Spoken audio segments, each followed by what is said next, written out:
office bully, Chad, thought he knew everyone's place in the corporate food chain. He just didn't realize the quiet new accountant was a world champion waiting to retire his fighting gloves for good. The fluorescent lights of Sterling Solutions hummed a tune of quiet desperation, the kind you only find in mid-level corporate offices where dreams go to die. My particular corner of this beige purgatory was lorded over by a man-child named Chad. Chad wasn't just a co-worker, he was a weather system. When he was in a good mood, the air was thick with his boisterous, backslapping brand of fake camaraderie.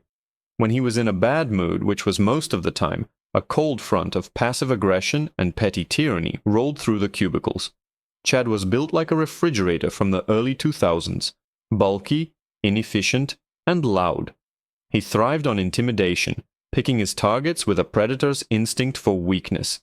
He'd accidentally spill coffee on the timid intern's paperwork, make loud, critical jokes about a colleague's presentation during the meeting itself, and use his size to physically block people in the narrow hallways. Management either didn't see it or didn't care, chalking it up to Chad being Chad.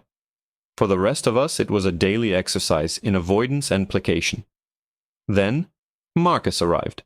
He was assigned the cubicle directly across from mine, a space that had been empty for months. His arrival was quiet. No fanfare, no loud introductions.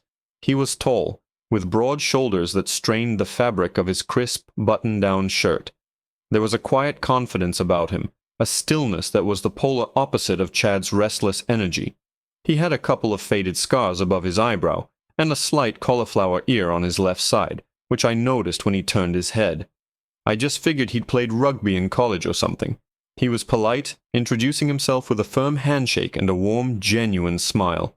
For the first 2 days he was just a ghost, quietly learning the ropes, his headphones on, his focus absolute. Chad, of course, saw him as a new toy, a new target. It started subtly. Chad began referring to him as Champ, or Big Guy, in a tone that was dripping with condescension. "Hey, Champ, you getting the hang of the TPS reports? They can be a real knockout if you're not careful." Marcus would just nod, offering a tight, non-committal smile. "I'm managing, thanks," he'd say, his voice a low, calm baritone. The lack of a reaction only made Chad push harder. He started making comments, just loud enough for the surrounding cubicles to hear. "Some people just have a natural physical advantage, you know. They don't have to be the sharpest tool in the shed." He'd say it while looking directly at Marcus's back. Still, Marcus gave him nothing. He just continued to type, his posture perfect, his movements economical and precise. It was like watching a panther try to ignore a yapping chihuahua. The escalation point came on a Friday in the parking lot. It had been a long week, and everyone was rushing to get out. Chad and his two sycophants, Kevin and Todd, were standing by Chad's unnecessarily large pickup truck, which he'd intentionally parked across 2 spaces. Marcus was walking towards his own car, a modest sedan, carrying his briefcase. Chad stepped forward, blocking his path. "Whoa there, big guy. In a hurry." Marcus stopped. He didn't look angry or intimidated. He just looked tired. "Just trying to get home, Chad." "See, the thing is," Chad said, puffing out his chest and taking another step closer, forcing Marcus to step back. "I feel like you and I haven't really connected. I get this vibe from you, like you think you're better than us." Kevin and Todd snickered behind him, their dutiful hyena chorus. "I don't think that," Marcus said calmly, his eyes never leaving Chad's. "I think you do," Chad pressed, jabbing a thick finger into Marcus's chest. It was the first time he'd made physical contact. "I think you need to be taught some respect. You come in here, all quiet and mysterious. You need to learn your place in the food chain." I was watching from my own car, my hand frozen on the key in the ignition. Part of me wanted to honk, to do something, but I was terrified. Chad was a bully, but he'd never gotten this physical at work before. Marcus looked down at Chad's finger on his chest, and then back up at his face. A subtle shift occurred in his expression. The polite, professional mask didn't just crack. It vanished. It was replaced by something I had never seen before. It was a look of absolute, chilling focus, the look of a mathematician solving a complex equation. "Take your hand off me, Chad," Marcus said. His voice was different now. It was flat, devoid of all emotion, which was somehow more menacing than if he had shouted. Chad laughed, a harsh, ugly sound. "Or what? You gonna cry to HR?" He pushed again, harder this time, shoving Marcus back a full step. "What are you gonna do, huh?" Marcus didn't stumble. He took the shove, his feet planted like they were bolted to the asphalt. He slowly exhaled, a thin stream of vapor in the cool evening air. He looked past Chad, at Kevin and Todd, then his eyes locked back onto Chad's. He dropped his briefcase to the pavement with a soft thud, and for the first time I saw Chad's smug grin falter. A beat of silence hung in the air, heavy and thick. Chad, for all his bluster, seemed to recognize that he had crossed a line he didn't even know existed. But his ego wouldn't let him back down.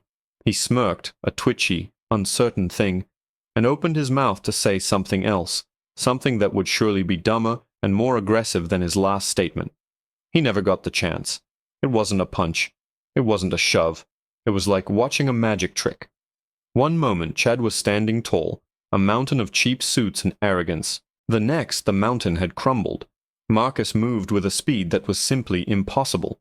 His left hand shot out, not to Chad's face, but to his wrist, grabbing the hand that was still touching his chest. Simultaneously, his right foot hooked behind Chad's ankle. It was a fluid, single motion, a pivot, a pull, a twist. Chad's feet were suddenly where his head should have been. He let out a surprised grunt as his entire center of gravity vanished.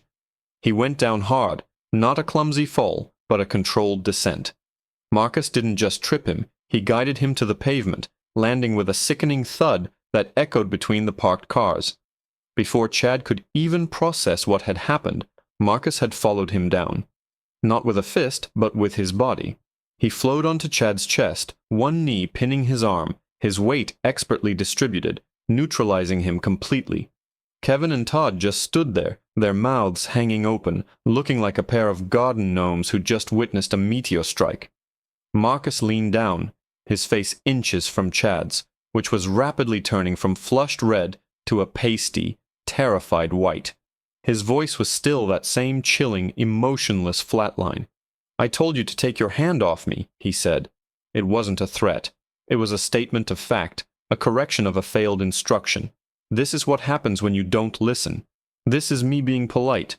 Are we clear? Chad, pinned and breathless, could only manage a series of frantic, terrified nods, his eyes wide with a primal fear I'd never seen in him. Good. Just as quickly as it started, it was over. Marcus stood up, brushing a speck of dust from his knee as if he'd just been tying his shoe. He looked at Kevin and Todd, who both took an instinctive step backward, raising their hands in a gesture of surrender. Marcus just gave them a long, searching look, then turned away. He calmly picked up his briefcase, walked to his sedan, got in, and drove away without a single backward glance.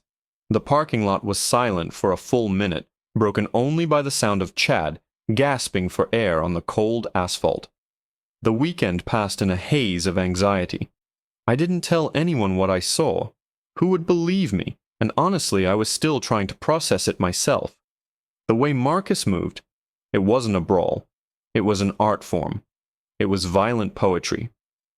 Monday morning, the office was a powder keg of whispers.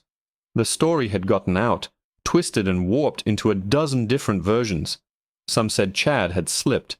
Some said Marcus had a gang waiting for him. The most popular version was that Marcus had landed a single, devastating knockout punch. Nobody knew the truth, but everyone knew something had happened. Chad was a ghost of himself. He came in late wearing sunglasses indoors. He didn't say a word to anyone. He sat hunched in his cubicle, radiating a toxic mix of humiliation and simmering rage. The usual storm of his personality had been replaced by a dead, unnerving calm. Marcus, on the other hand, was exactly the same. He arrived on time, coffee in hand, and gave me a polite nod and a small smile as he sat down. He put on his headphones and got to work as if Friday evening had never happened.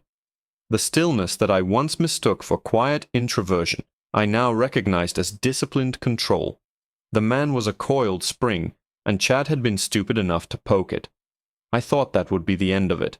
I thought Chad had learned his lesson, that he would leave Marcus alone, that the office food chain had been violently and permanently rearranged. I was wrong. Chad wasn't a lion who respected a stronger predator. He was a snake. And a snake, when cornered, will always bite. Around 2 p.m. I saw him. He slunk out of his cubicle and walked with a determined shuffling gait towards the corner offices. Towards HR. He was inside for nearly 45 minutes. When he came out, he walked past my desk and he made a point of catching my eye. He wasn't wearing the sunglasses anymore, and for the first time since Friday, he was smiling. It was a thin, cruel, vindictive smile. The smile of a man who knew he had found a new way to win. My stomach dropped. A moment later, a notification popped up on my computer screen. It was an email from Brenda in Human Resources. The subject line made my blood run cold. Urgent. Formal meeting request. I opened it, my hand trembling slightly. It was addressed to Marcus, with myself and Chad CC'd.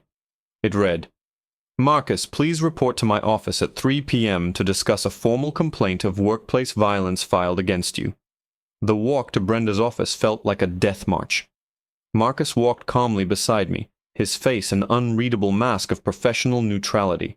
Chad shuffled behind us, a smug, triumphant aura practically radiating from him. He thought he'd won. He'd found a weapon Marcus couldn't fight. Corporate bureaucracy. You can't put a TPS report in a chokehold. Brenda from HR was a woman who wielded her limited power like a scepter. She sat behind her large desk, hands steepled, trying to project an air of gravitas that was constantly undermined by the "hang in there" cat poster on the wall behind her. Thank you all for coming, she began, her tone dripping with rehearsed seriousness. We have a very serious allegation here.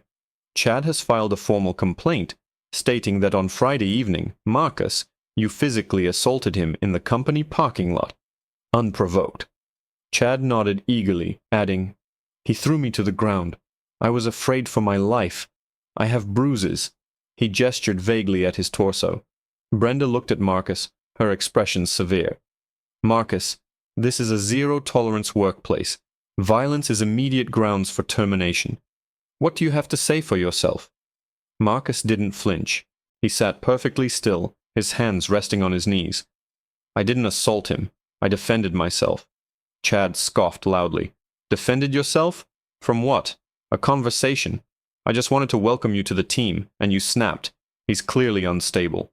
Chad, Marcus said, his voice quiet, but carrying an immense weight that silenced the room. You blocked my path. You verbally threatened me. You jabbed your finger into my chest, and then you shoved me. That, by legal definition, is assault. My response was a controlled takedown to neutralize a perceived threat. I did not strike you. I did not injure you beyond what was necessary to stop your aggression. Brenda looked back and forth between them, a flicker of uncertainty in her eyes. A controlled takedown? Marcus, you work in accounting. My past employment is not on my resume, Marcus stated simply. This was Chad's opening. See? He's hiding something. What kind of accountant knows how to do whatever that was? He's a danger to us all. The room was silent for a moment. I knew I had to say something. My voice was shaky at first. That's not what happened. All three of them turned to look at me. I saw the whole thing from my car. Brenda's eyes widened. You're a witness. Yes, I said, my voice growing stronger. Chad instigated the entire thing. He was harassing Marcus, he cornered him, and he put his hands on him first. Marcus just ended it. He didn't even punch him. He was completely in control. Chad's face turned a blotchy, furious red. He's lying. He's friends with him. They're sticking together. I've known Marcus for less than a week, I retorted. I've known you for 3 years, Chad. And in that time, I've seen you bully half the people on this floor. You just picked the wrong person this time. Brenda looked completely flustered, her corporate script suddenly useless. Well, it's a he said, +1. This is very complicated. Perhaps I can simplify it, Marcus said, reaching calmly into the inside pocket of his jacket. For a terrifying second, I thought he was pulling out a weapon, and Chad visibly flinched. Instead, Marcus produced his wallet. He flipped it open, not to his ID, but to a small, laminated card. He slid it across the desk to Brenda. Brenda picked it up, her brow furrowed in confusion. She read it, then her eyes went wide. She looked from the card to Marcus, then back to the card. You're Marcus the technician Wallace?" she whispered, her voice filled with awe. Chad's smug expression dissolved into pure confusion. "Who?" Brenda ignored him, her gaze locked on Marcus. "My son is a huge fan. He watches all your fights. You're a 2-time world middleweight champion." She looked at the card again. "This says you're an accredited self-defense and de-escalation instructor for law enforcement." The pieces clicked into place in my mind with the force of a physical blow. The cauliflower ear, the scars, the impossible speed and control, the stillness. It wasn't introversion, it was the practiced calm of a man who could end a fight before most people knew it had started. Marcus gave a slight nod. "I retired from the circuit last year. I wanted a quieter life. My body has taken enough punishment. Accounting is quiet." Brenda looked at Chad, her expression now as hard as granite. The HR mask was gone, replaced by the look of a disappointed mother who'd just caught her kid trying to frame the class valedictorian. "Chad," she said, her voice dripping with ice, "you told me you were the victim of an unprovoked attack by a violent and unstable new employee." She tapped the card on her desk. "Instead, it seems you assaulted a world-renowned expert in self-defense, who then used a professional, non-injurious restraint on you. Is that about the size of it?" Chad's face was a mess of emotions, shock, terror, and the dawning, soul-crushing humiliation of having picked a fight with one of the toughest men on the planet. He just sat there, deflating like a punctured tire, unable to form a single word. The aftermath was swift and brutal. Chad was fired by the end of the day, not for the incident itself, but for filing a deliberately false and malicious HR complaint, which was a major breach of company policy. The news spread through the office like wildfire. Marcus Wallace, the quiet new guy in accounting, became a living legend. No one bothered him again. In fact, people started going out of their way to be nice to him. The office weather system had permanently changed. The cold front was gone, replaced by a quiet, respectful calm. As for me, Marcus bought me a coffee the next morning. "Thanks for having my back in there," he said, that warm, genuine smile returning. "It's good to know there are still decent people around." And as I looked at the man who could have easily broken every bone in Chad's body, but chose not to, I realized I hadn't just witnessed a bully getting what he deserved. I had witnessed true strength, not the power to intimidate, but the discipline to control it.